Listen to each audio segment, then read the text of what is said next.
Okay, so you're going to be taking your two objects. There's the apple, and then there's the clear glass with a little bit of water in it.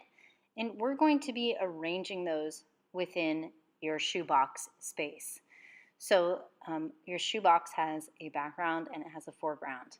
And you're going to practice manipulating those objects until you find a composition that you like. Now you do want to think about not putting stuff directly in the middle, like not having the apple and the cup overlapping directly in the middle. It's also not a bad idea to have them spaced apart and at different planes. So right now I'm practicing with the apple in front of the cup. And you can put the apple sideways. You don't have to put it upright. You can put it sideways. It's also a good idea to have the stem kind of pointing or directing the eye towards the other object. So in this case, the cup. And I kind of like that side of the apple that has a little bit of a blush to it, that tint of red. So I'm looking to kind of expose that side a little bit. And you can see I'm spinning the apple so that the stem's kind of directing the eye. It's creating a leading line actually towards that cup. And I'm just practicing different arrangements. I don't want to kind of pinch the space in between the apple and the cup, but you could do something like this where you have it partially overlapped. And I'm just exploring some of the options and seeing what looks better. So right now I've pushed the apple farther back, the water cup is in front, and now here is a composition that I'm going to work with. So I've placed a rule of thirds grid on top, and that's to show you how the apple and the cup are intersecting at some of those hot spot areas. Okay, so now we're going to begin by placing that foreground to background line. So that's the area, that horizontal line, so that you can tell the difference between the background and the foreground.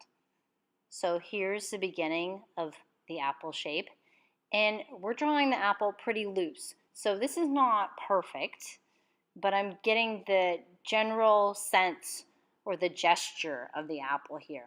And I'm doing this a little bit larger than life. And I'm doing this with pencil directly onto my paper.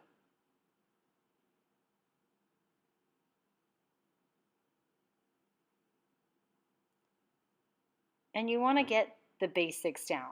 So here's where the stem is going to be. There's that little indentation there. And you can see, like, I don't get it right the first time. There's corrections that occur. And this is a good stage where you want to make corrections if there's something that's dramatically off. It's a good idea to try and draw lightly. I'm working on canvas for this one, so it's actually easy to go too dark when you're working on canvas because the canvas has a texture. You're working on paper, so that won't be as much of an issue. But if you can, try and control your hand.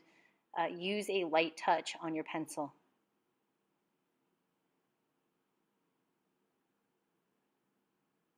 And you should be working upright for this. All of you should be on your own easel at this point.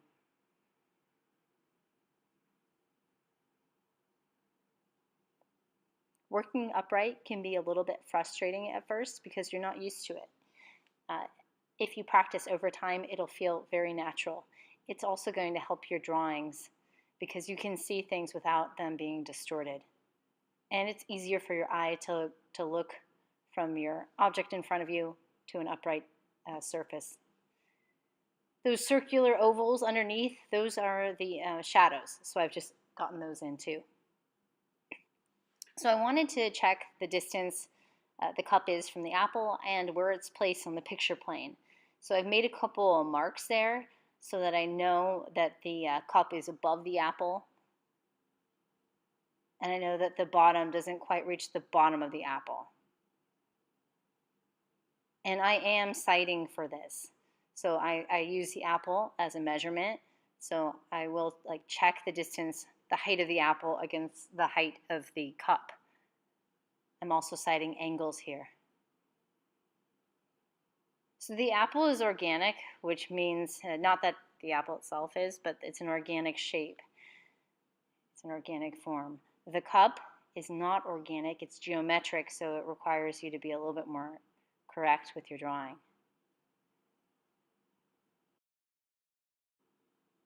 So I'm working on the ellipse on the bottom of the cup, and if you remember back to doing the cylinders, and the cup is one, has an ellipse on the bottom and on the top. So ellipses are those distorted ovals. In general, the bottom ellipse is the most dramatic, the most curved. The top ellipse is not quite as dramatic as the bottom one, so it's not quite as curved as much. And from my point of view, I can see quite a lot of the top of the cup. So I actually sighted the top of the cup here, and I'm comparing it to the length of the cup. So I'm looking at the opening, comparing the opening to the rest of the cup. So in my measurements, the opening was about a quarter of the overall length of the cup. And I'm doing a line down the center to help me gauge how far apart everything is and to make sure it's even. So I'm dividing it in half lightly. That line's going to be erased over time. But I'm dividing it in half so I can see the proportions correctly. So I can look at one half of the top ellipse of that cup and compare it to the other half. They should be mirror images. Kind of like when we were drawing the face. It's like a plumb line.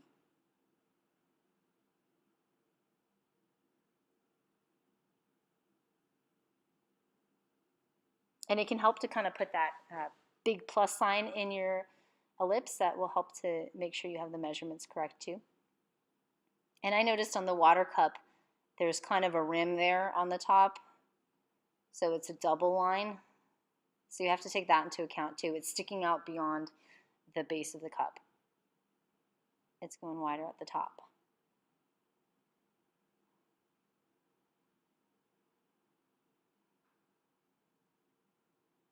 And you can see, like, it takes me longer to draw the cup than it does to draw the apple. And I'm looking at the water in the cup. And you'll notice if you look at the cup, there's lots of like little lines in there.